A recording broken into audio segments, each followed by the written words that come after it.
El 14 de febrero de 2005, en una habitación del Hospital San José de Monterrey, una mujer de 41 años sostuvo por primera vez a su hijo recién nacido. No había ningún hombre esperando afuera. No había flores con tarjeta. No había padre. La actriz se llamaba Erika Buenfil y el bebé que tenía en los brazos era Nicolás de Jesús. Lo que ningún periódico mexicano publicó esa semana fue lo siguiente. El padre del niño, Ernesto Zedillo Jr., primogénito del entonces presidente saliente de México, estaba en otra ciudad. 37 días antes, el 8 de enero de 2005, había contraído matrimonio con la periodista Rebeca Sáenz en el Hotel Sheraton Grand Los Cabos, frente al Mar de Cortés. La novia oficial estaba embarazada de 3 meses. Erika tenía 7 y a casi 1.500 kilómetros de aquel hotel 5 estrellas, una mujer de 41 años pujaba sola en un hospital de Monterrey, con su madre María Marta tomándole la mano. La misma mujer que 18 años antes, en 1988, había hecho llorar a media República Mexicana interpretando a las hermanas Ana y Marisela Ocampo en Amor en Silencio. La misma mujer cuya cara había estado en cada portada de TV y novelas durante 15 años seguidos. Ahora estaba sola, cargando a un niño cuyo abuelo había gobernado al país. Un niño que el poder mexicano había decidido borrar antes de que naciera. Hoy vas a descubrir 4 cosas que la prensa rosa calló durante 20 años. Primera, lo que pasó la noche del 15 de mayo de 2004 en un yate prestado por Jaime Camil. Y por qué Erika supo, casi al instante, aunque aquel niño iba a nacer sin apellido paterno. Segunda, la promesa que Ernesto Zedillo Jr. le hizo a Erika cara a cara cuando ella tenía 5 meses de embarazo, y lo que estaba haciendo al mismo tiempo en otra ciudad, con otra mujer que también esperaba un hijo suyo. Tercera, la noche exacta en que Inés Gómez Montt rompió el pacto de silencio en Ventaneando y pronunció en cadena nacional el nombre del padre que durante 3 años nadie se había atrevido a publicar. Cuarta, la llamada telefónica del 13 de febrero de 2019, 11 días antes del cumpleaños 14 de Nicolás, y lo que el expresidente de México respondió cuando, por primera vez en años, le preguntaron por el nieto al que nunca había conocido. Te voy a avisar cuando llegue cada una. Siéntate cómoda. Esto va a doler, y porque tú la viste llorar en televisión muchas veces, pero nunca supiste la historia completa. Para entender cómo fue posible que esto ocurriera, necesitas conocer 2 mundos que casi nunca se cruzan en México, pero que esa noche del yate se cruzaron de la peor manera. El primero es el mundo del espectáculo mexicano de finales de los 90 y principios de los 2000. El segundo es el mundo del privilegio político del sexenio Zedillo. Vamos por orden. Tú te acuerdas de Erika Buenfil joven. Te acuerdas porque la viste muchas veces. Llegabas del trabajo, prendías el televisor y ahí estaba ella, en XE2, conduciendo con René Casados aquel programa juvenil que se transmitió en Televisa entre 1982 y 1987, los 5 años en que tu hija adolescente cantaba con el control en la mano, en Amor en Silencio, en 1988, haciendo el doble personaje de las hermanas que se encontraban después de haber sido separadas, con esa producción de Carla Estrada que rompió récords de audiencia. En Marisol, en 1996, llorando con Eduardo Santamarina. Después en 3 mujeres, en Carita de Ángel, en Amarte es mi pecado. Erika era una de las caras más reconocibles de Televisa. La actriz cercana, la que parecía buena gente, la que cantaba en sus 3 discos. Se busca un corazón, soy mujer, cerca de ti. Con esa voz dulce que sonaba en las estaciones de radio, mientras tu mamá tendía la ropa en la azotea. Sin esa distancia helada de las divas inalcanzables. Una mujer trabajadora, regiomontana, hija de María Marta López y de José Luis Buenfil Bull, o nacida un 23 de noviembre de 1963 en Monterrey. Su nombre verdadero era Teresa de Jesús Buenfil López, pero todo México la conocía como Erika. A finales de 2003, Erika empezó a grabar Amarte es mi pecado, donde interpretó a la villana Gisela López de Montfort. En cuanto terminó esa producción, la productora Mapá Tele de Zatarain la llamó para protagonizar una nueva telenovela juvenil llamada Corazones al límite, con Arturo Peniche en el rol del galán adulto. Las grabaciones empezaron en marzo de 2004. Erika tenía 40 años. Estaba en lo que para muchas actrices mexicanas de su generación era el último estertor del estrellato antes del salto al papel de mamá de la protagonista. Guarda esa fecha, marzo de 2004. Erika empezando a grabar Corazones al límite en el set de San Ángel, con la presión de seguir vigente. Con esa diferencia, ya no tan sutil, entre las protagonistas de 25 y las protagonistas de 40. 3 meses después, en mayo, Erika iba a recibir un golpe que no estaba en ningún libreto. Y mientras tanto, a unos kilómetros de ese set, en otro mundo, otra historia se estaba cocinando. El segundo mundo, el del privilegio Cedillo, tenía un protagonista de 28 años. Ernesto Cedillo Velasco, conocido en los círculos del poder simplemente como Junior. Era el primogénito de Ernesto Cedillo Ponce de León, 61º presidente de México, en el cargo entre el 1 de diciembre de 1994 y el 30 de noviembre de 2000. Era el hijo mayor del matrimonio entre el presidente y Nilda Patricia Velasco. Tenía 4 hermanos: Emiliano, o ingeniero civil; Carlos, también arquitecto; Rodrigo, que se autodefiniría años después como la oveja negra de la familia, dedicado al arte contemporáneo; y Patricia, la única mujer, la que más bajo perfil mantuvo siempre. Junior se había graduado de arquitecto en la Universidad Anáhuac. Trabajaba en proyectos inmobiliarios de gran envergadura: la Torre Veracruz en Ciudad de México, un desarrollo turístico en Cozumel.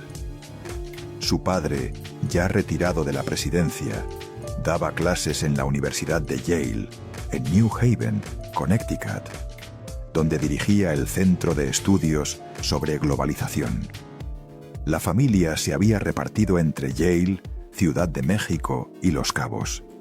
Y Junior, a sus 28 años, vivía la vida de un soltero de altísimo nivel. Socio del restaurante Baoba, miembro del Baby O en Acapulco, en la lista de invitados de cada boda elegante del país. Recuerda ese nombre del antro: Baby O, en Acapulco. Ahí empezó todo. Erika Buenfil iba a Acapulco con frecuencia, como lo hacían entonces casi todas las figuras del medio. El Acapulco de finales de los 90 y principios de los 2000 era todavía la capital nocturna del espectáculo mexicano.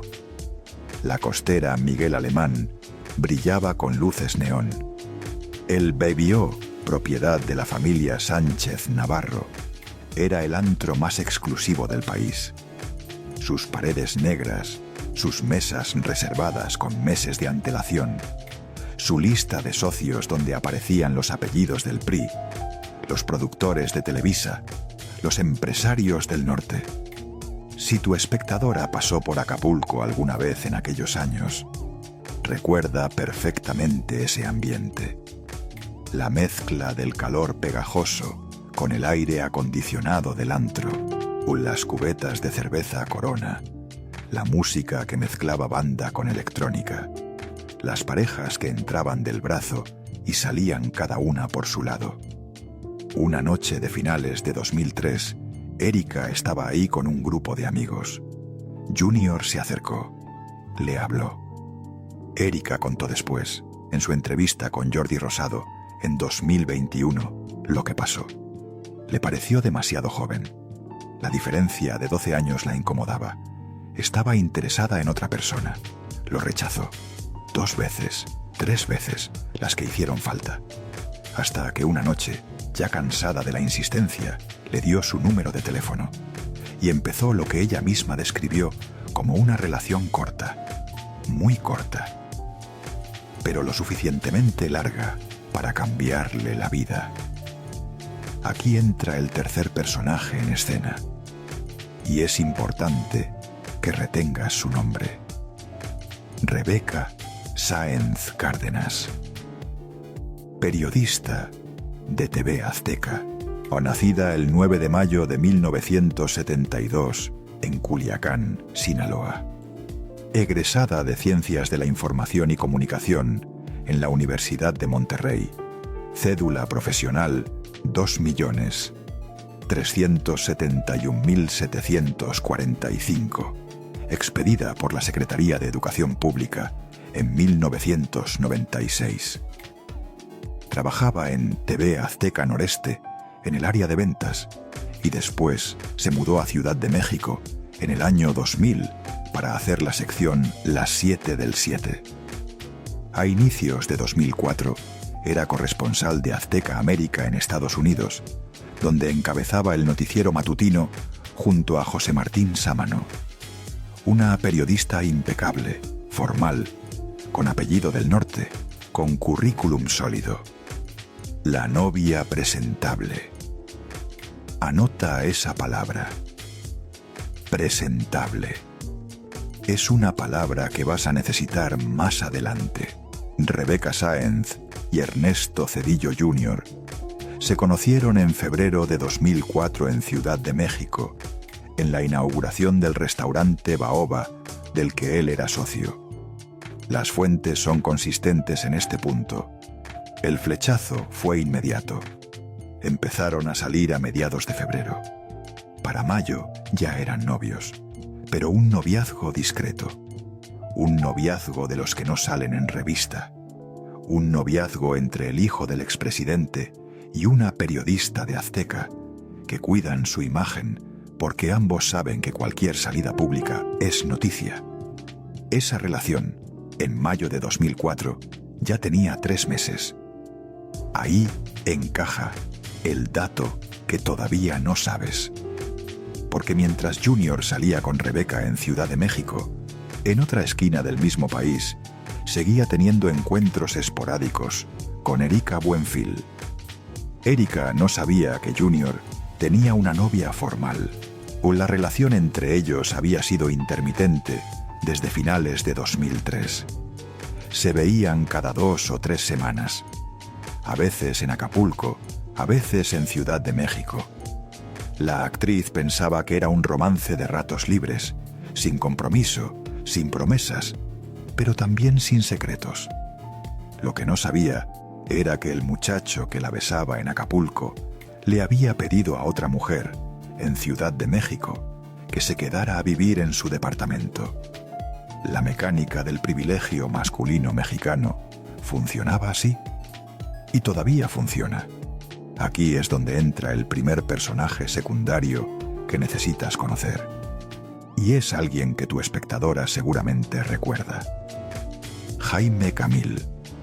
El hijo de Jaime Camil Garza, productor de cine, dueño del Gran Hotel de la Ciudad de México y de una de las fortunas más sólidas del país. Jaime Camil hijo, del actor que había debutado en La Fea Más Bella y que se había vuelto galán de Televisa. Un amigo cercano de Erika Buenfil. Un amigo que tenía un yate en Acapulco. y que un fin de semana de mediados de mayo de 2004 decidió organizar una fiesta privada a bordo. Guarda la fecha exacta. 15 de mayo de 2004, sábado. Es la fecha que la periodista Erika Roa, exeditora adjunta de la revista Quién, reveló años después en una conversación pública con el periodista Alberto Tavira. Es la fecha que cambió todo. Y es, también, la primera de las 4 cosas que te prometí al principio de este video. Aquí viene lo primero que te prometí. Pero antes de contártelo, quiero que te pongas un momento en los zapatos de ella. Porque quizá tú también has estado alguna vez en una relación que empezó divertida, sin presión, sin promesas, y se convirtió de la noche a la mañana en el hecho que iba a definir el resto de tu vida. Erika se metió a ese yate pensando que iba a ser una noche más. Salió del yate embarazada. No lo supo esa noche. Lo supo 3 semanas después. Aquella noche del 15 de mayo de 2004, en la bahía de Acapulco, Jaime Camil reunió a un grupo de amigos a bordo del yate familiar. La música, el alcohol, las luces reflejadas en el agua negra, el horizonte de hoteles que parpadeaban a lo lejos. Erika Buenfil llegó con sus amigos. Junior llegó por separado. Se reencontraron a bordo. Nadie en la fiesta sabía que él tenía novia desde hacía 3 meses en Ciudad de México. Erika tampoco lo sabía. Lo que pasó esa noche fue lo que pasa en miles de fiestas privadas, de gente con dinero todos los fines de semana en este país. Salieron a navegar. La fiesta se prolongó. Y en algún momento de esa madrugada, en uno de los camarotes inferiores, mientras el yate se mecía con la marejada, fue concebido el niño que iba a llamarse Nicolás de Jesús Buenfil López. La frase exacta que la periodista Erika Roa pronunció al narrar este episodio fue: ahí concibieron a Nicolás, en el yate, al vaivén de las olas. Suena casi a verso. Lo que vino después no. 3 semanas más tarde, ya de regreso en el set de Corazones al Límite en San Ángel, Erika empezó a sentirse mal por las mañanas. Una fatiga distinta, un mareo seco al despertar. Se cuidaba con anticonceptivos. Llevaba años con un tratamiento médico controlado que su ginecóloga le había prescrito. Pero unas semanas antes había hecho un ajuste de dosis. Y ese ajuste mínimo fue suficiente para que el método fallara. A una persona del equipo de vestuario fue la primera en notarlo. Erika no podía abrocharse el pantalón de la escena del lunes. La señora del vestuario, una mujer mayor que había trabajado en Televisa toda su vida, le sugirió en voz baja que se hiciera una prueba. Erika se la hizo en su casa. Y cuando vio las 2 rayas, lloró. Lloró de miedo, de terror, de preguntarse cómo iba a contárselo a un hombre 12 años menor que ella, que apenas conocía, con quien había tenido 3 o 4 encuentros sin compromiso. Se lo contó primero a su madre, María Marta. Y María Marta, aquella regiomontana firme, le dijo lo que solo una madre dice cuando una hija de 41 años le dice que está embarazada. Que adelante, que ese niño iba a llegar bendecido, que ella iba a estar al lado, siempre. Anota ese nombre también. María Marta López. Es la madre de Erika. Es la única persona que la sostuvo durante los 9 meses siguientes. Y es, además, la mujer que va a aparecer otra vez al final de esta historia, 2 años después, en el momento más doloroso de la vida de Erika. Pero no me adelanto. Pasaron unas semanas más antes de que Erika reuniera el valor para decírselo a Junior. Él la llamó un sábado para invitarla a una fiesta en Valle de Bravo. Le mencionó, casi de pasada, que después se iba unos días a Estados Unidos. Erika sintió que ese era el momento.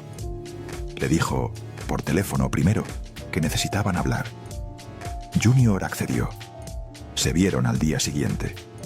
Erika le dijo, con la frase más sencilla que se puede pronunciar en una circunstancia así: «Estoy esperando un hijo tuyo». La reacción de Junior, según ella misma narró años después, fue extraña. No la negó o no dudó de la paternidad, pero tampoco la abrazó, pero tampoco prometió nada. Lo que dijo, según las palabras textuales que Erika repitió ante Jordi Rosado en el 2021, fue: «Él no reacciona, padre, se asusta un poco. Sí me cree, pero no pensaba casarse, nunca dudó, yo decido tenerlo y él se aleja». Esa frase: «Yo decido tenerlo y él se aleja». Grábatela. Es la frase que va a recorrer toda esta historia. Es lo que hizo. Y lo hizo de la forma más cobarde posible. Junior se despidió de Erika prometiéndole que iban a hablar al regreso de su viaje a Estados Unidos, que él iba a estar al pendiente, que iba a apoyarla. Le dio un beso en la frente. Erika salió de aquella reunión con la sensación de que, por lo menos, aquel hombre no la iba a dejar sola. Tú y yo sabemos lo que pasó después, aunque todavía no te lo haya contado. Y Junior viajó a Estados Unidos, y al regreso hizo lo que hizo. Cambió el número de teléfono, cambió el celular completo, se cambió de SIM. Cuando Erika lo intentó llamar para preguntarle cómo seguía todo, el teléfono dio un mensaje de número no disponible. Probó otra vez.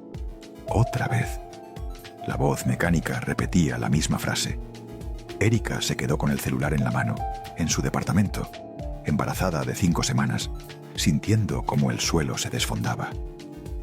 He ahí el hombre que le había hecho una promesa hacía apenas unos días, que le había dicho que iba a estar al pendiente. El mismo hombre que a la semana había cambiado el teléfono para que ella no pudiera localizarlo. Eso es lo que hizo. No había una razón médica, no había una emergencia familiar. Simplemente no quería recibir las llamadas de la mujer que llevaba a su hijo adentro. Durante los siguientes meses, Erika hizo lo que cualquier mujer haría. Lo buscó.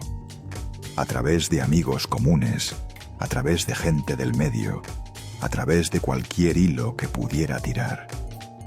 Las primeras semanas pensó que era un error técnico, un cambio de operador, un viaje más largo de lo previsto. Después entendió. Porque entendemos rápido cuando lo que nos están haciendo es esto.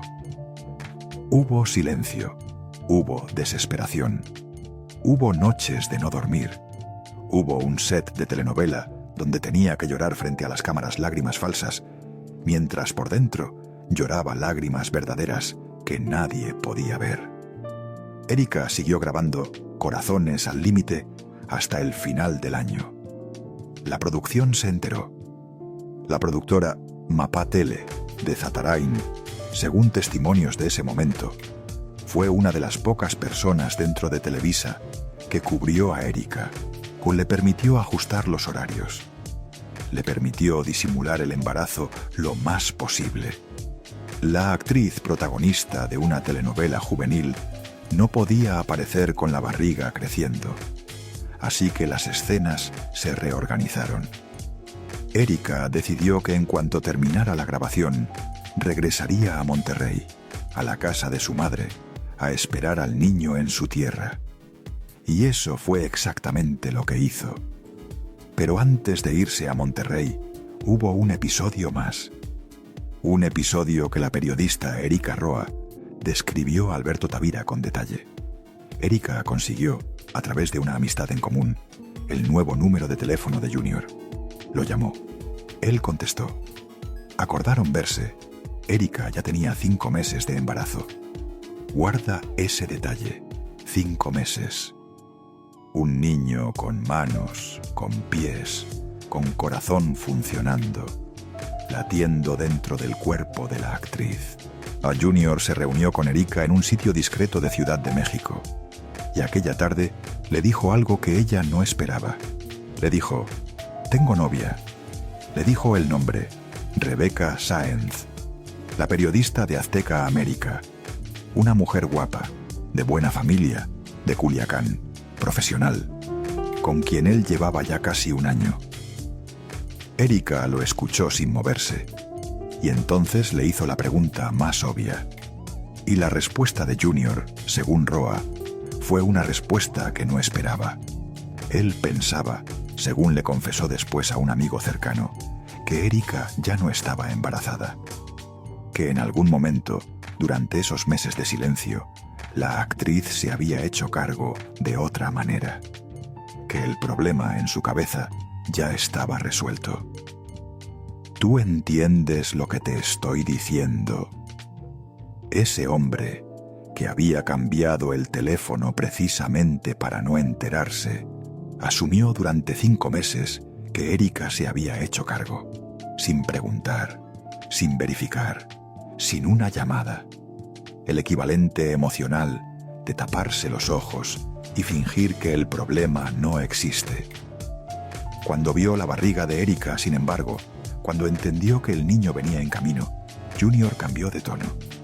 Le dijo a Erika que no se preocupara, que él iba a estar al pendiente, que iba a haber comunicación periódica. Erika lo miró y por segunda vez le creyó. Salió de aquella tarde sintiéndose un poco más tranquila. Por lo menos el padre del niño, ahora que sabía que el embarazo era real, iba a involucrarse. Por lo menos iba a haber una llamada de vez en cuando. Por lo menos iba a haber alguien. Y por segunda vez, en menos de 6 meses, Junior volvió a desaparecer. Aquella fue la segunda vez que rompió su promesa. Pero lo que Erika no sabía, lo que no podía saber, era que mientras le decía en esa reunión que iba a estar al pendiente en otra parte del país, al mismo tiempo, estaba ocurriendo algo que le iba a doler mucho más que el abandono, algo que iba a llegar a oídos de Erika.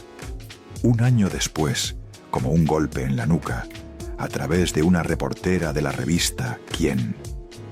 Pero eso todavía no te lo puedo contar, porque antes tienes que entender cómo funcionaba, en el México de 2004, el sistema de protección que blindaba a los hijos del presidente.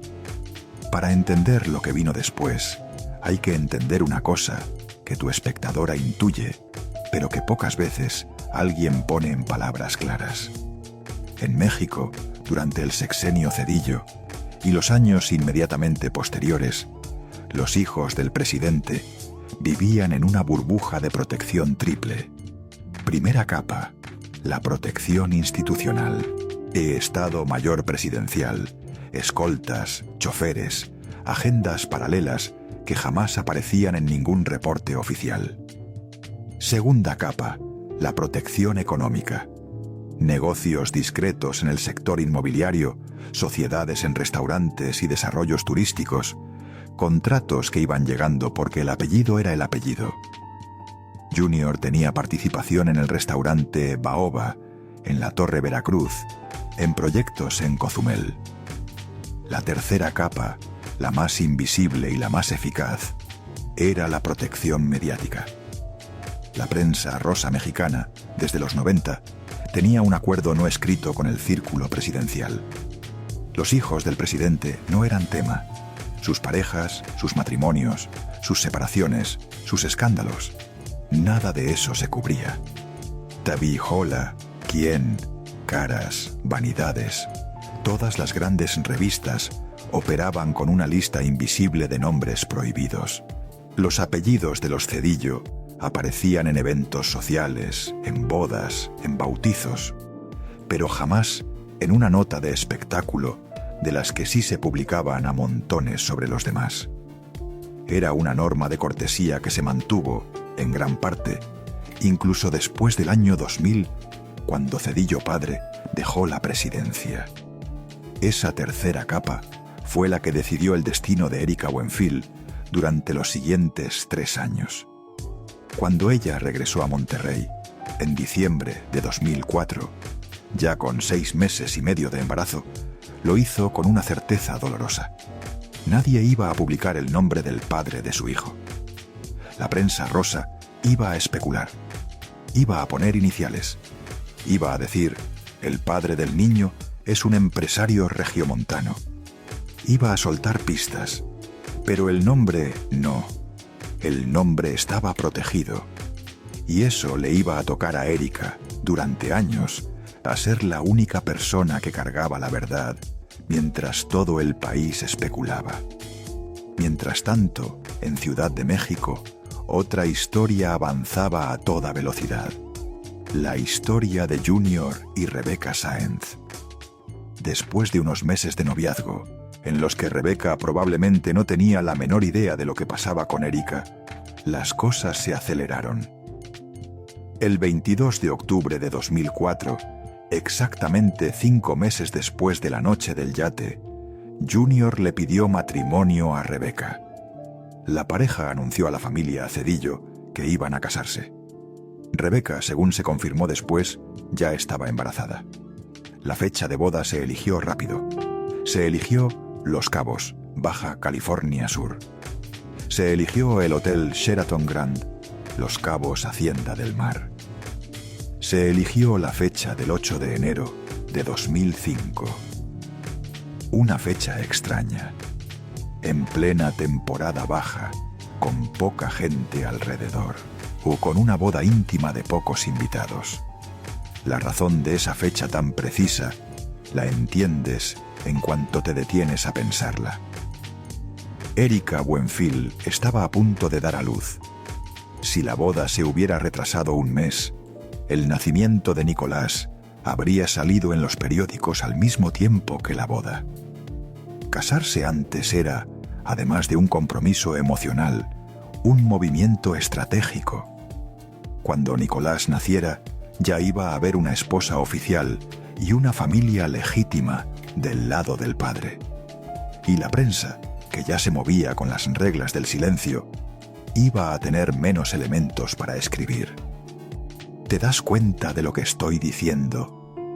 Mientras Erika Buenfil lloraba sola en Monterrey, en la casa de su madre, viendo cómo crecía la barriga, Junior y Rebeca cerraban en Los Cabos los detalles de una boda en hotel 5 estrellas, mientras Erika compraba ropita de bebé en un centro comercial regiomontano.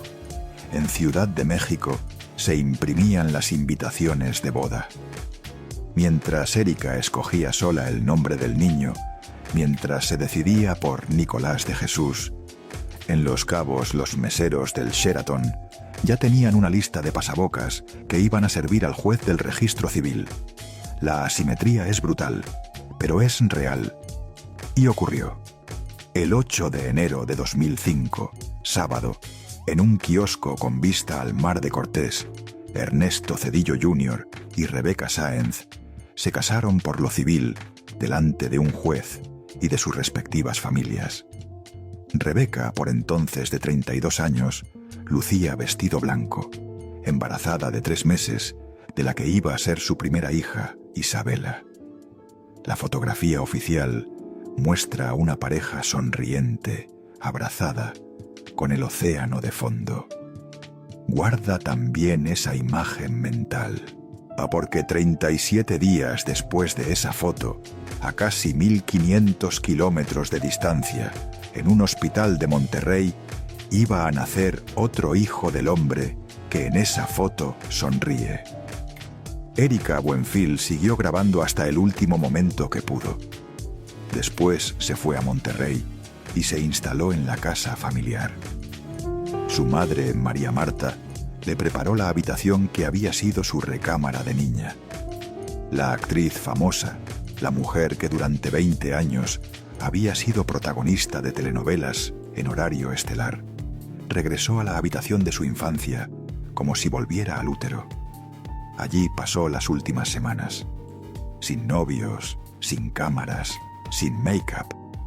caminando por el patio, recibiendo visitas de su hermana Marta, de algunas amigas íntimas, esperando.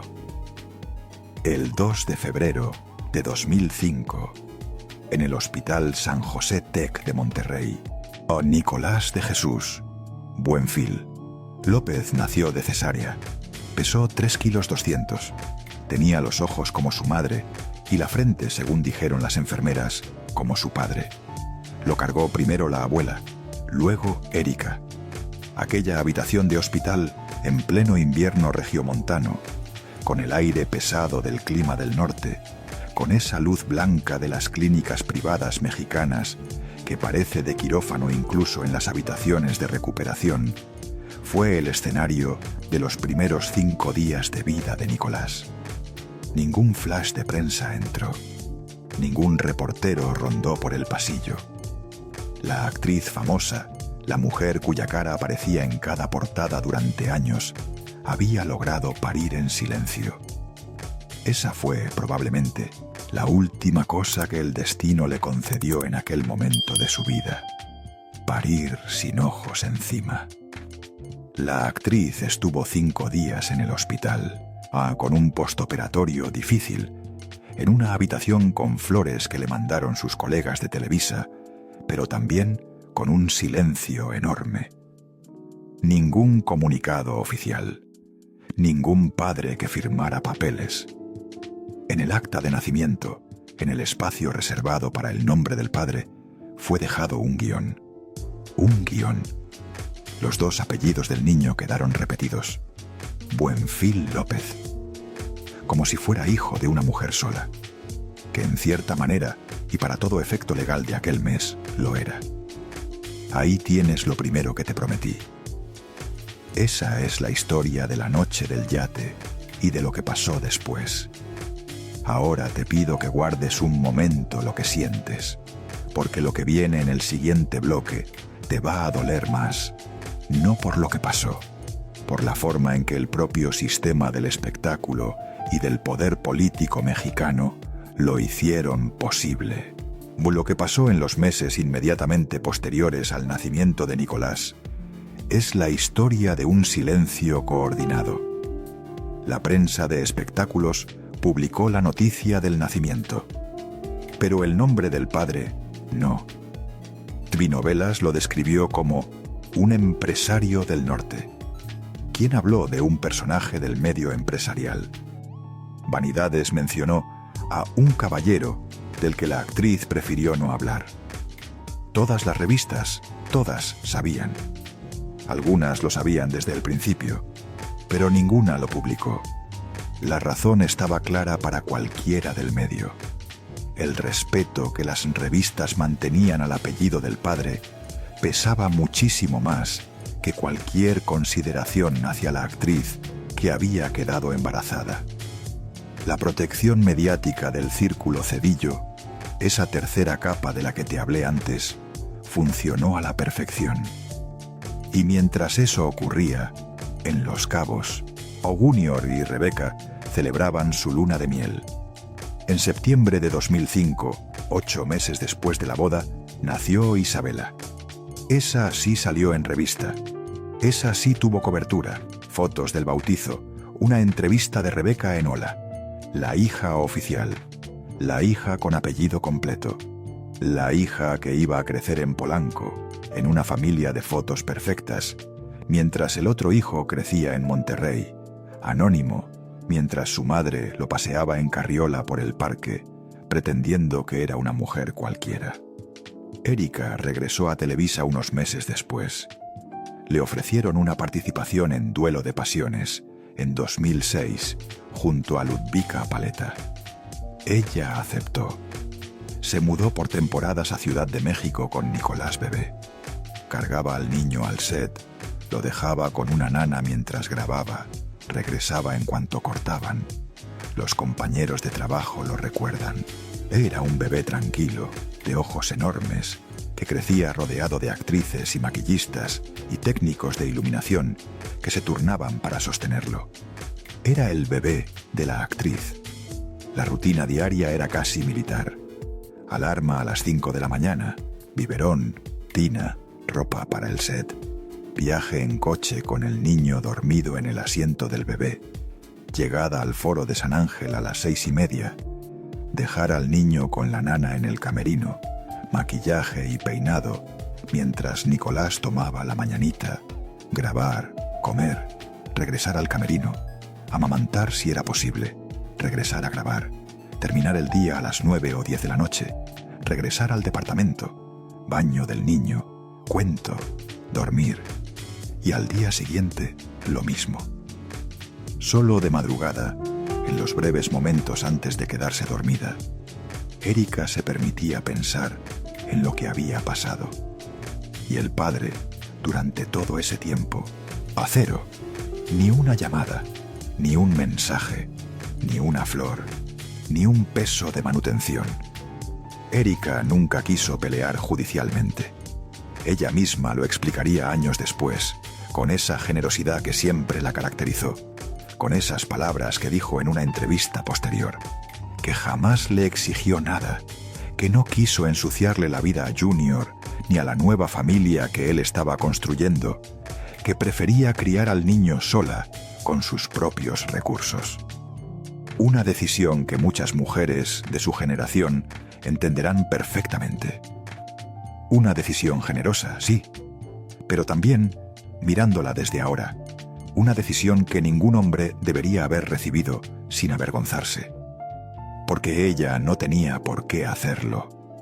Ella tenía todo el derecho de exigir pensión alimenticia, reconocimiento legal, apellido para el niño. Ella tenía el derecho legal y el derecho moral. Pero no lo hizo, porque en el México en el que ella creció, en el México de tu generación, una mujer que exigía recibía una sola etiqueta en el medio: problemática. Y con esa etiqueta, las puertas de producción se le cerraban una por una. Aquí entra el mecanismo del que ya te hablé. La industria del espectáculo mexicana, de los 2005 al 2008, era un mundo donde las actrices que demandaban a hombres poderosos perdían trabajo, donde las que callaban seguían trabajando. Erika lo sabía. Tenía 42 años, un hijo recién nacido, un departamento que pagar en Ciudad de México, una madre mayor que dependía de ella en Monterrey. No podía permitirse pelear. Eligió, como tantas mujeres de su generación, criar sola. Pero también eligió guardar el nombre del padre como un secreto. No porque le debiera nada a Junior, o sino porque sabía que decirlo abiertamente era abrir una guerra que ella no iba a ganar. Una guerra contra el apellido Cedillo, contra la prensa rosa, contra Televisa misma, donde algunos productores tenían amistad con el círculo presidencial y le hubieran cortado contratos. Tú y yo entendemos el tipo de decisión que eso es. Porque si tú tienes 65 años, tú eres de una generación que tuvo que tragarse cosas parecidas. No idénticas, pero parecidas. Una amiga tuya que tuvo un hijo y el padre nunca apareció. Una hermana tuya que se quedó embarazada y el hombre se borró. Una vecina tuya que levantó a sus niños sola y nunca, jamás, recibió un peso de pensión. Erika hizo lo que tantas hicieron. Ese es un dolor que tú reconoces inmediatamente, porque está en la historia de tu familia, de tu calle, de tu generación entera.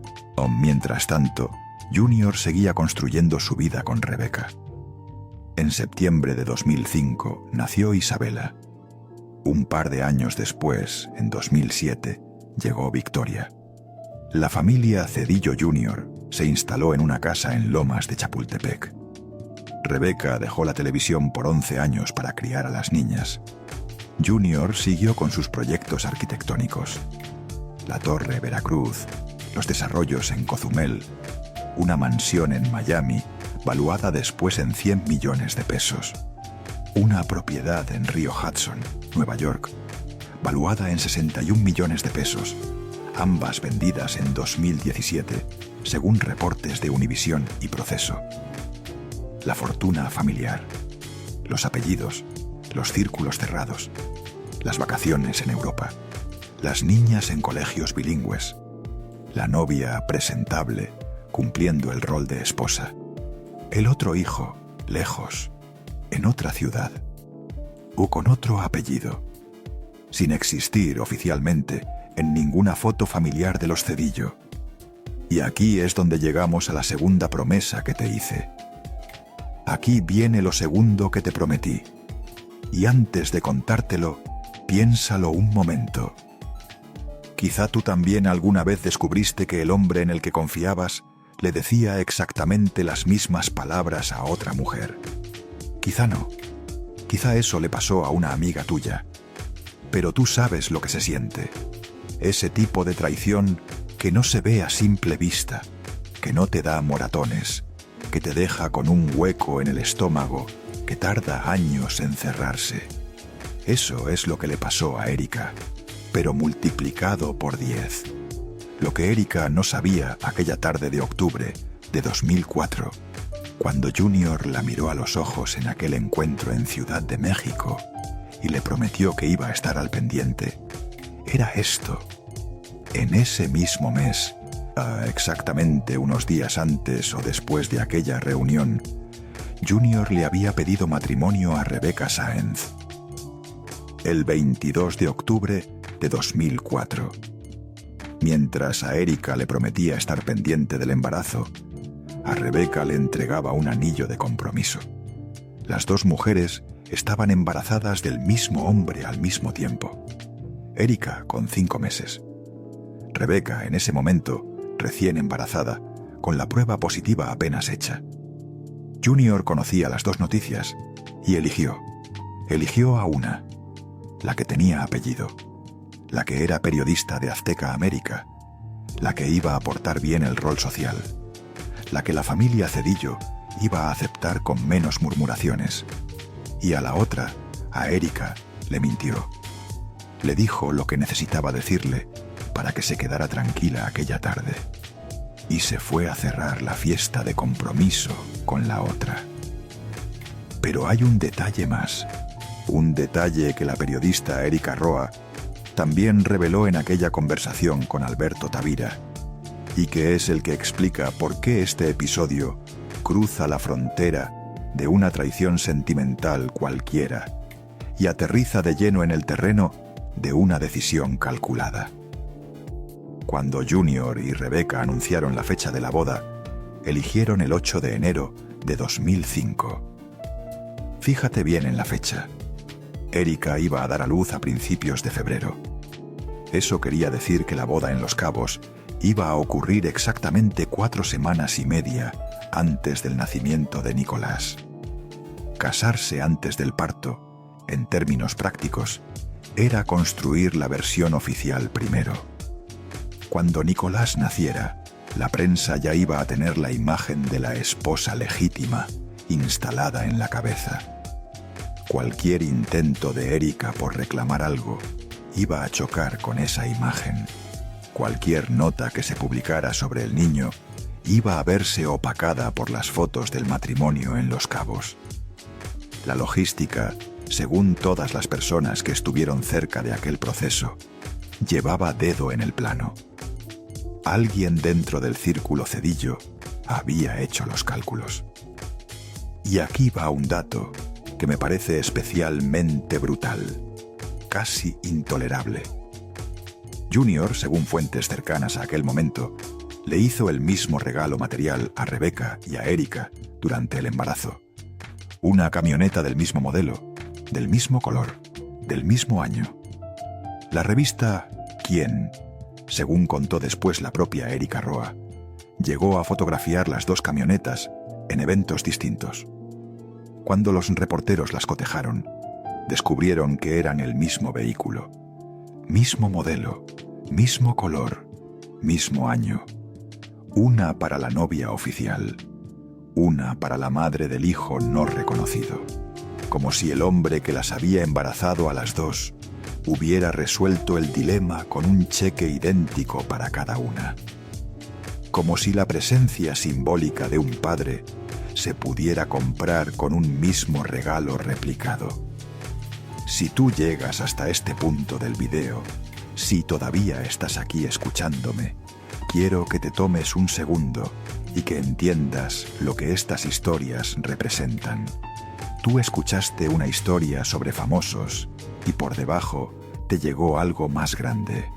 La historia de todas las mujeres que en este país han sido borradas por el apellido de alguien. Es la historia de tu tía, de tu madre, de tu vecina, de ti misma si alguna vez fuiste la otra sin saberlo. Estas historias no pueden olvidarse. Por eso este canal existe. Si te importa que las mujeres que pagaron el precio del silencio tengan por fin una voz, suscríbete a este canal.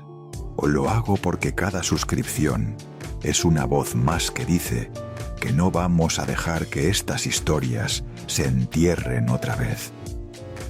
Vuelvo a la historia. Erika no supo lo de la camioneta hasta mucho después. No supo del compromiso de octubre hasta principios de 2005, cuando ya había nacido Nicolás. Lo supo, según narró años después en entrevistas, por terceras personas. Y lo supo de una forma que no le gustó a nadie. Porque la prensa rosa, que durante años había callado el nombre del padre, sí publicó las fotos de la boda en Los Cabos. Sí publicó las fotos del nacimiento de Isabela. Sí publicó las fotos de Rebeca con su nueva familia. Y Erika tenía que abrir la revista en el kiosco mientras esperaba en una clínica con su bebé en brazos para una vacuna, y ver al padre del niño que tenía en el regazo, sonriendo en una playa de Los Cabos con otra mujer y otra hija. Eso es lo que las palabras humillación pública significan en un caso real. Eso es lo que pasa cuando el silencio mediático se aplica selectivamente. Callan al borrarte, pero amplifican al borrar el otro lado, donde está la familia presentable. La muerte de María Marta López, en 2007, marcó un antes y un después. Erika perdió a su madre cuando Nicolás tenía 2 años. Era la mujer que la había sostenido desde el momento en que descubrió el embarazo, la que le había dicho, «Tenlo, mija, tenlo», la que había llamado a sus amigas para hacer corro alrededor de Erika en aquellos primeros meses en Monterrey. Ahora Erika quedó sola con un niño pequeño, con su carrera tambaleante por las pausas que había hecho, con la casa de Monterrey vacía, con su hermana Marta y su hermano Raúl la acompañaron como pudieron, pero la columna principal se había caído. Y fue precisamente en ese momento de fragilidad cuando le llegó el siguiente golpe, el que le rompió el corazón, el que tuvo que tragarse frente a un micrófono en un pasillo de foro, el que todavía hoy, cuando ella habla de aquello, se le quiebra la voz. Era el 2008. 3 años habían pasado desde el nacimiento de Nicolás. La actriz seguía guardando el nombre del padre, no porque le debiera lealtad a Junior, sino porque había llegado a un acuerdo tácito con el medio. Ella no decía, ellos no especulaban. Pero hubo una persona que decidió romper ese acuerdo. Y esa persona, en ese momento, era una de las conductoras más vistas de la televisión mexicana, Inés Gómez Montt. Repítelo conmigo. Inés Gómez Montt. Una mujer alta, rubia, de origen guanajuatense, que había llegado a la conducción de espectáculos a través de TV Azteca y que en aquellos años copresentaba Ventaneando, el programa de Patti Chapoy, en el que tu espectadora veía religiosamente a las 5 de la tarde. Ventaneando era el programa de chismes más visto de Latinoamérica. Sus revelaciones sacudían carreras enteras. Y lo que pasó esa tarde en Ventaneando, según las propias declaraciones públicas que se hicieron después, fue algo inesperado. Inés Gómez Montt aseguró tener permiso. Eso es importante. Aseguró que la propia Erika le había dado luz verde para revelar el nombre del padre. La versión que ha circulado durante años, repetida por varias fuentes, es que existía un pacto de silencio entre las dos amigas y que Inés decidió, en aquella transmisión específica, romper ese pacto en cadena nacional. Y la frase exacta que pronunció en vivo, según los archivos del propio programa que se pueden consultar todavía, fue contundente. Inés dijo, en sustancia, que el padre del hijo de Erika Buenfil era Ernesto Zedillo Jr., hijo del expresidente de México. Lo dijo así, sin atenuante, frente a las cámaras, frente a Patti Chapoy, frente a millones de espectadores que esa tarde, en sus salas, soltaron la cuchara de la sopa. Imagínate la escena, las 5:30 de la tarde, hora de México. La cabecera musical de Ventaneando, el set rojo y blanco. Patti Chapoy en el centro, esa mujer pequeña con el cabello pelirrojo que durante más de 3 décadas había manejado el chisme nacional con una precisión casi quirúrgica. A su lado, Inés Gómez Montt, alta, rubia, joven, con ese estilo más glamoroso que el de la jefa. Mónica Castañeda, Pedro Sola o Daniel Bisoño, el equipo entero. Y de pronto, en el bloque del programa donde se estaban tratando los chismes del momento, Inés introduce el tema de Erika Buenfil y empieza a hablar. Patti la mira, la deja avanzar. Inés suelta el nombre, el padre del niño, la identidad, el apellido. Patti abre los ojos. Pedro Sola se lleva la mano al pecho. Daniel Bisoño hace un gesto de «se armó». Las cámaras del estudio captan la escena en tiempo real. Los teléfonos de las redacciones de los demás programas de espectáculos del país empiezan a sonar al instante. Y en miles de salas mexicanas, las espectadoras se levantan del sillón a llamar a sus comadres. ¿Oíste lo que dijeron de Erika Buenfil, el hijo de Zedillo? ¿Tú te acuerdas de ese momento si veías Ventaneando? ¿Tú te acuerdas del escándalo que se armó? Las redes sociales no existían como hoy, pero los teléfonos sonaron. Las amigas se llamaron unas a otras. La pregunta que durante 3 años había circulado entre cuchicheos de revista, por fin tenía respuesta pública.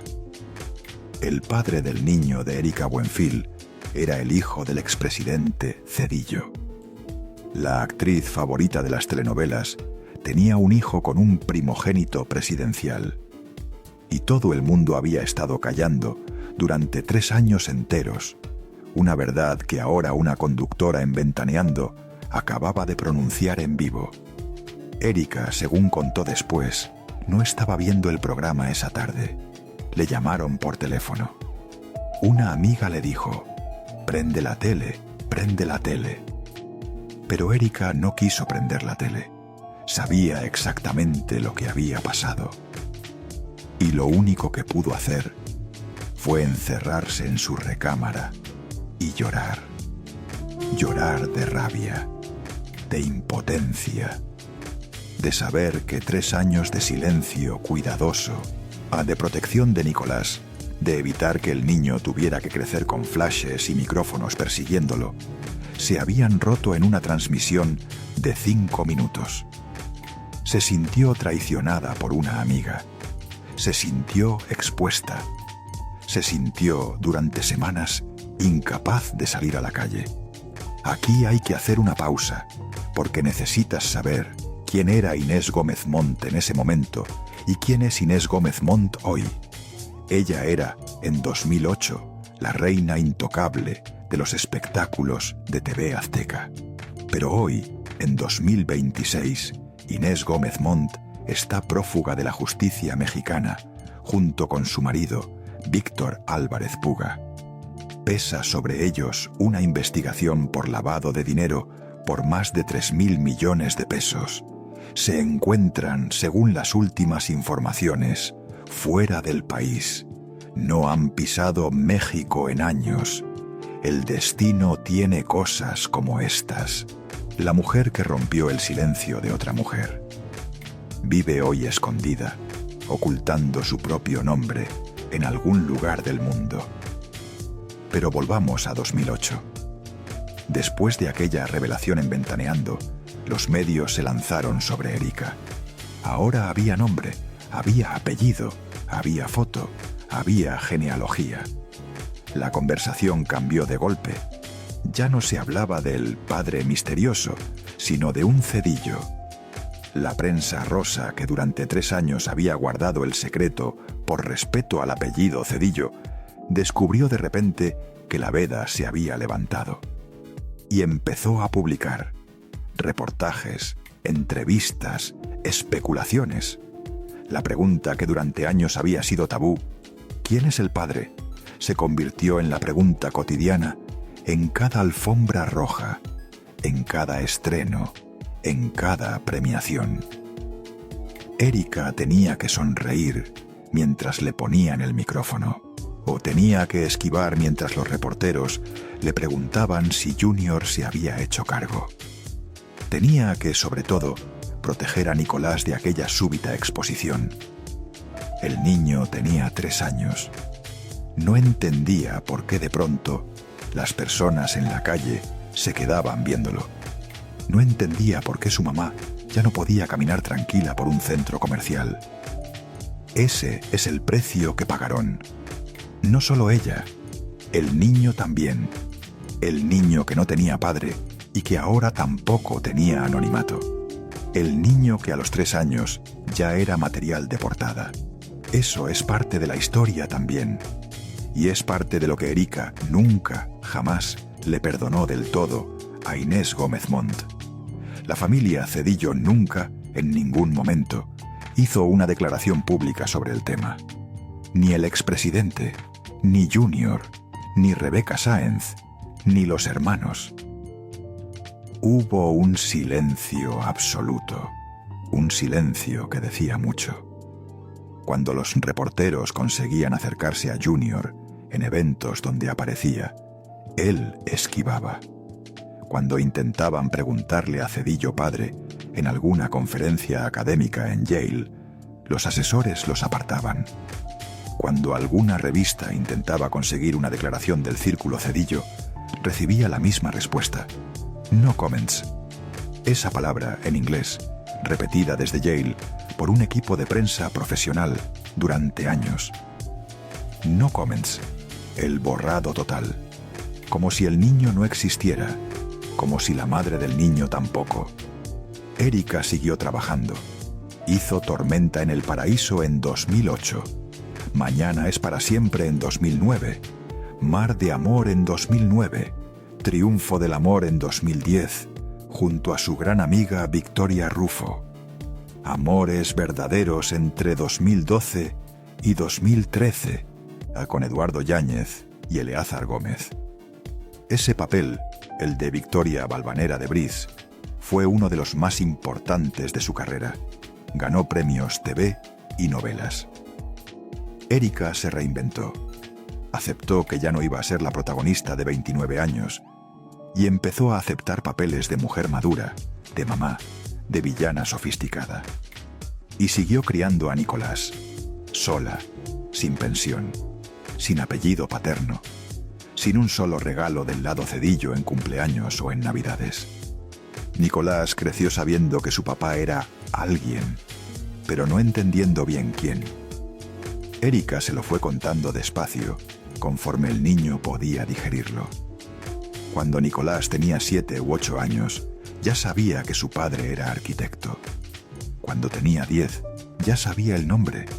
Cuando tenía 12, ya sabía que su abuelo había sido presidente de México. Y aquí entra la tercera promesa. Aquí viene lo tercero que te prometí. Es la noche exacta en que Inés Gómez Montt rompió el pacto. Es la frase que pronunció en cadena nacional. Pero hay un detalle que casi nadie cuenta. Y es lo siguiente. La revelación de Inés no destapó el silencio del lado Cedillo. Ese silencio se mantuvo. Lo que destapó fue algo más sutil. Cambió la posición de Erika dentro del medio. La actriz pasó de ser la mujer del secreto a ser la madre soltera de un hijo no reconocido. Esa transición, que parece sutil, es enorme. Le quitó el último resto de glamour misterioso y la convirtió en una figura de empatía masiva. Cada mujer mexicana que había vivido una historia parecida, ya fuera en su propia carne o en la de una hermana, una madre, una vecina, se convirtió desde aquel día en la legión silenciosa que protegía a Erika Buenfil. Y las cartas que recibía, los abrazos en la calle, las fans que se acercaban a contarle que ellas también habían criado solas.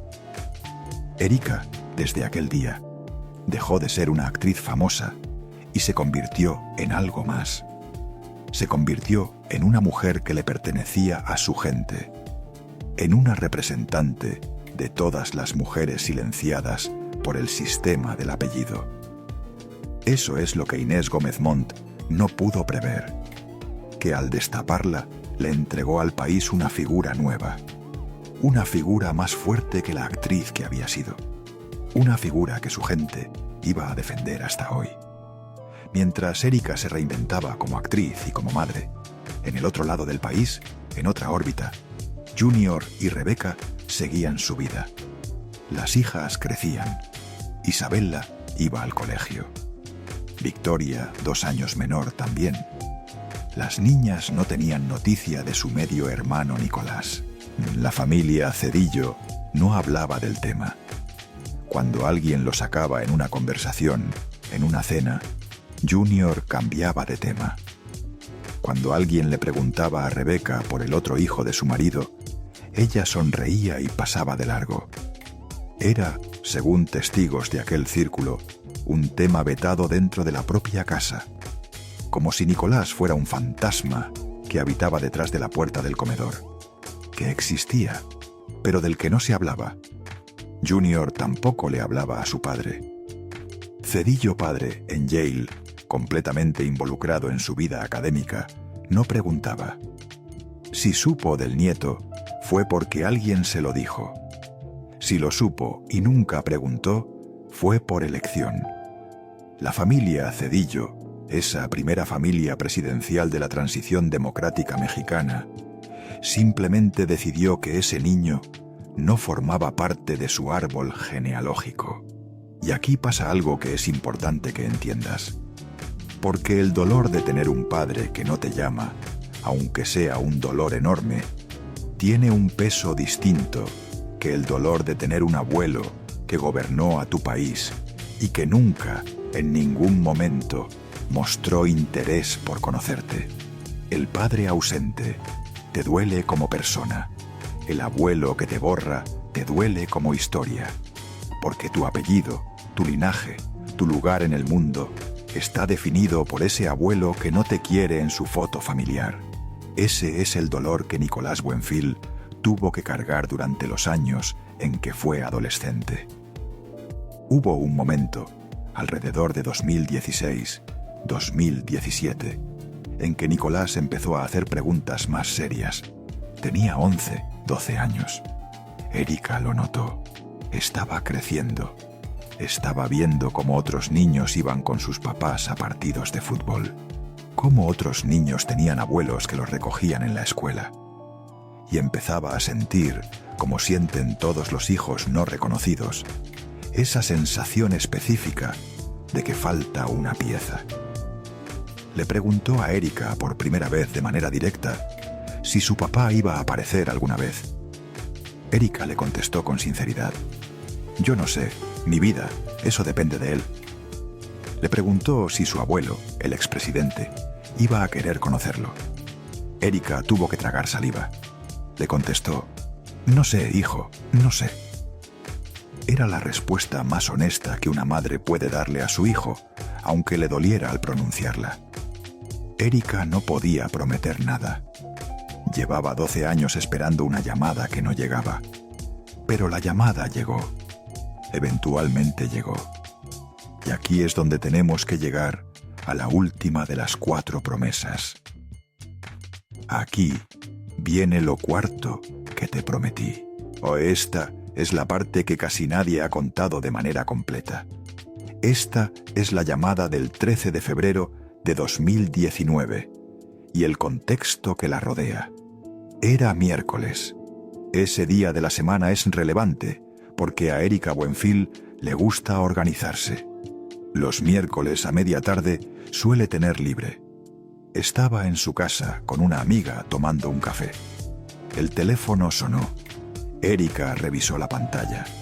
Era un número que no tenía guardado, pero había una segunda razón por la que lo descolgó. Porque aquellas semanas Nicolás estaba a punto de cumplir 14 años. Su cumpleaños iba a ser el 2 de febrero de 2019, y aquel 13 de febrero faltaban 11 días para esa fecha. La actriz pensó que podía ser el colegio, una llamada relacionada con la fiesta, lo que fuera. Contestó. Y al otro lado de la línea, después de casi 14 años de silencio, escuchó la voz de Ernesto Zedillo Jr. La conversación, según narró ella misma, después en alguna entrevista privada, fue corta. Junior le dijo que quería ver a Nicolás, que le había comprado un regalo de cumpleaños, que quería entregárselo en persona, que llevaba tiempo pensando en aquello. Erika se quedó muda durante unos segundos. La amiga que estaba con ella, que había escuchado el inicio, vio cómo a la actriz se le iba la sangre de la cara. Erika preguntó por qué ahora. Junior respondió algo en sustancia parecido a esto, que había llegado el momento, que el niño ya estaba grande, que merecía conocer a su padre, que él también lo merecía. Erika, en ese momento, hizo lo que las madres hacen cuando llevan 14 años protegiendo a un hijo. Dudó. Le dijo que tenía que pensarlo, aunque se lo iba a consultar al niño, que si Nicolás aceptaba, ella no se iba a interponer. Junior aceptó las condiciones. Quedaron en hablar otra vez en los próximos días. Erika colgó el teléfono. La amiga la abrazó. Erika lloró. Lloró de una mezcla rara de cosas. De alivio porque por fin alguien del lado paterno había dicho algo. De rabia porque era 14 años tarde. De miedo por cómo iba a reaccionar Nicolás. De agotamiento por todo lo que había aguantado durante esos 14 años. Yo decido tenerlo y él se aleja. Esa frase que ella repetiría en público por primera vez 2 años después, en la entrevista con Jordi Rosado. Esa frase que encerraba todo lo que había vivido. En aquel momento de febrero de 2019, esa frase estaba más vigente que nunca, porque el hombre que se había alejado estaba ahora queriendo regresar, y ella no sabía si dejarlo regresar era un acto de perdón o de ingenuidad.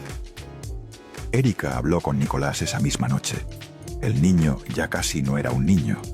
Tenía esa cara seria de los chicos, a punto de cumplir 14, esa mezcla rara de niño y adolescente. Erika le contó. Le dijo que su padre quería verlo, que había llamado, que tenía un regalo, que la decisión era suya. Nicolás se quedó pensando un buen rato, y después dijo lo que muchos hijos no reconocidos dicen cuando, finalmente, el padre aparece. Dijo que sí, que quería verlo, que llevaba demasiado tiempo preguntándose cómo era, que si no lo conocía ahora, iba a guardarse esa duda toda la vida. Erika asintió, se mordió el labio. Le dijo que iba a organizar el encuentro. El primer encuentro entre padre e hijo ocurrió pocos días después, todavía en febrero de 2019. Fue un encuentro privado, en un sitio neutral, con Erika presente para asegurarse de que todo estuviera bien. Junior llevó el regalo. Era un reloj caro, como no, de los que se compran con apellido y con cuenta corriente abultada. Pero Nicolás, según Erika contó después en una transmisión en vivo en sus redes, no le hizo demasiado caso al reloj.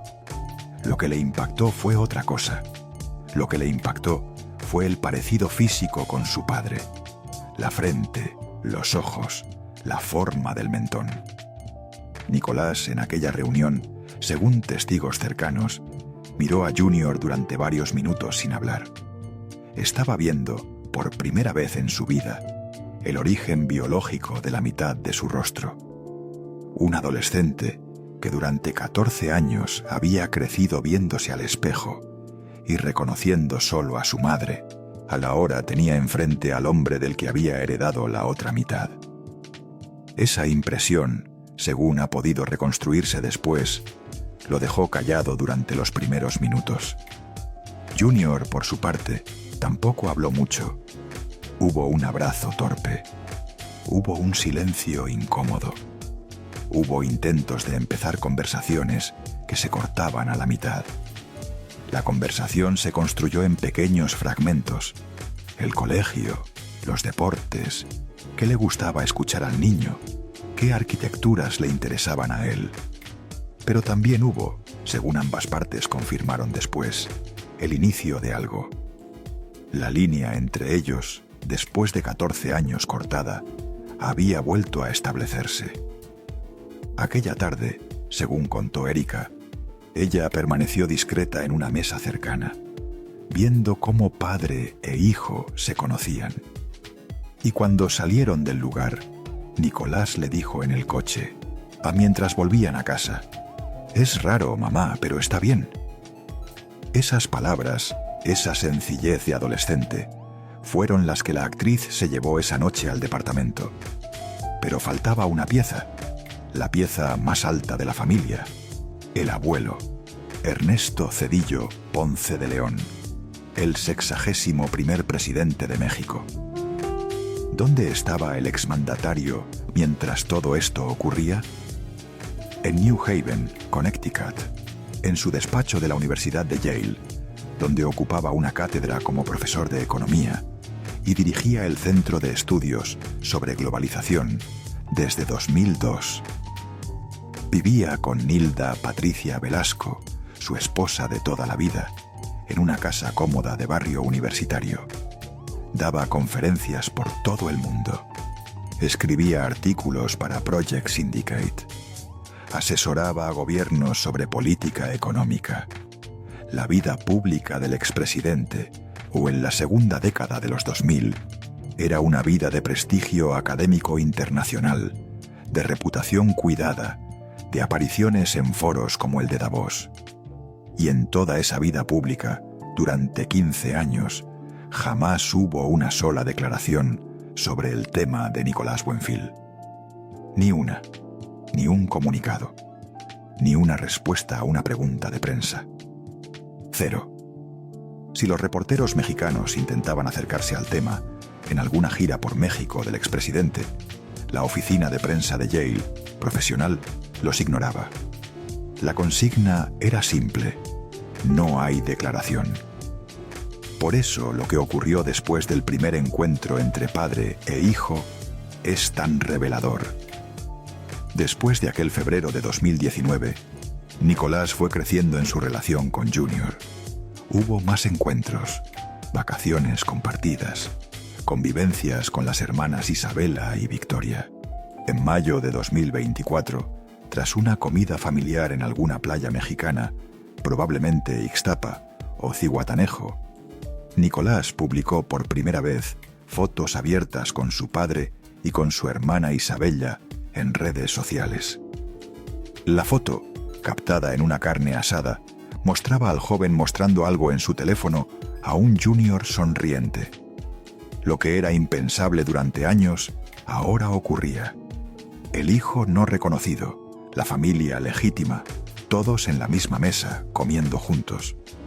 La fotografía recorrió México en cuestión de horas. La revista Hola la publicó. Infobae la analizó. Las dos hermanas, Isabela y Victoria, comentaron la publicación con corazones. Erika, desde sus redes, escribió simplemente: «Mijo», con un corazón. Pero hay algo que ningún medio publicó en aquel momento, y es lo siguiente. Cuando los reporteros, aprovechando aquella reaparición pública, intentaron contactar a Yale para conseguir una declaración del abuelo, el expresidente Zedillo, sobre el reencuentro de su nieto con su hijo, la respuesta de Yale fue la misma de siempre, sin declaración, sin comentarios.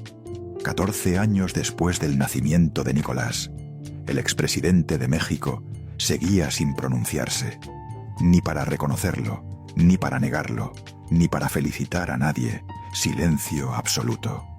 Ese silencio que cabía en un comunicado de 2 palabras y que no llegó. Hasta donde se ha podido documentar públicamente, hasta la fecha, el expresidente Zedillo nunca ha conocido a su nieto, Nicolás Buenfil. Nunca lo ha invitado a ninguna reunión familiar en Yale o en México. Nunca lo ha incluido en una foto de los Zedillo. Nunca ha emitido ni una felicitación de cumpleaños pública. Esa información, o importante decirlo, es la información disponible públicamente. Es posible que haya habido un intercambio privado del que no tenemos noticia, pero hasta donde se sabe, hasta donde la prensa ha podido reportar con base en lo que padre e hijo han comentado en redes, hasta donde Erika misma ha confirmado en sus pocas declaraciones sobre el tema. El abuelo presidencial nunca quiso conocer al nieto. Y eso, mi gente, es un hecho que a ti y a mí nos duele lo mismo que le duele a Nicolás. Porque todos nosotros, en algún momento de la vida, hemos sido los borrados de alguien y sabemos lo que se siente. ¿Qué quedó entonces de toda esta historia mirándola desde 2026? Quedan muchas cosas. Quedó Nicolás, el niño que crecía en Monterrey y hoy tiene 21 años. Quedó famoso por mérito propio, sin necesidad del apellido Zedillo. Lo conocemos como Nico Buenfil. Es uno de los influencers mexicanos jóvenes más seguidos. Su mamá lo apoyó hasta el último día. Cuando empezó a hacer videos en TikTok, fue Erika la que primero lo grabó. Cuando empezó a ser invitado a programas, ella lo acompañó. En febrero de 2023, cuando Nicolás cumplió 18 años, Erika le organizó una fiesta en Ciudad de México con 230 invitados, dato que generó críticas por la cantidad, pero que Erika defendió diciendo que era una tradición familiar invitar la misma cantidad de personas que años cumplidos. Hoy Nicolás trabaja en Televisa, ha sido criticado de Nepo Baby, y su madre lo defiende públicamente cada vez que sale el tema, asegurando que va a apoyarlo en todo. La frase exacta que dijo Erika en respuesta a esas críticas, o captada en uno de los micrófonos de la prensa, fue: «Lo voy a apoyar». 3 palabras. Esas son las 3 palabras que resumen 22 años de su vida. Quedaron también las 3 hijas de Junior, Nicolás, Isabella y Victoria. Hoy se ven, conviven, comparten momentos. Lo que nunca pudo darse en la infancia se está armando en la juventud. Una familia, en cierta manera, reconstruida después. Quedó Rebeca Sáenz, la novia oficial de aquel 2004, la esposa de Junior durante casi 20 años, la madre de Isabella y Victoria. Su matrimonio con Junior, según pudo confirmarse en octubre de 2024, terminó. Rebeca apareció públicamente con una nueva pareja, el empresario Michel Curie, sobrino de Carlos Slim Helú, en el Gran Premio de México de Fórmula 1. 20 años después de la boda en Los Cabos, con la pareja oficial también se separaba. La vida tiene esas vueltas. La novia presentable, después de criar 2 hijas, también dijo basta. Y Junior, hoy en 2026, según las últimas notas que han circulado en la prensa rosa, está divorciado y residiendo principalmente en Ciudad de México, dedicado a sus proyectos de arquitectura. Quedó Inés Gómez Montt, prófuga. Quedó Jaime Camil, todavía actor. Quedó Patti Chapoy, todavía conduciendo Ventaneando después de tantos años. Quedaron las telenovelas de Erika, en repeticiones, en reposiciones, en plataformas de streaming, donde una mujer mexicana de tu edad puede esta misma noche prender una pantalla y volver a ver Amor en Silencio en 1988. Reverlas y entender, ahora, lo que aquella muchacha de 25 años todavía no sabía que le iba a tocar vivir. Las lágrimas que en pantalla eran de actuación, en la vida real iban a ser ríos. Y los hijos que en pantalla eran ficción, en la vida real iban a ser uno solo, criado sola, sin apellido paterno, durante 14 años.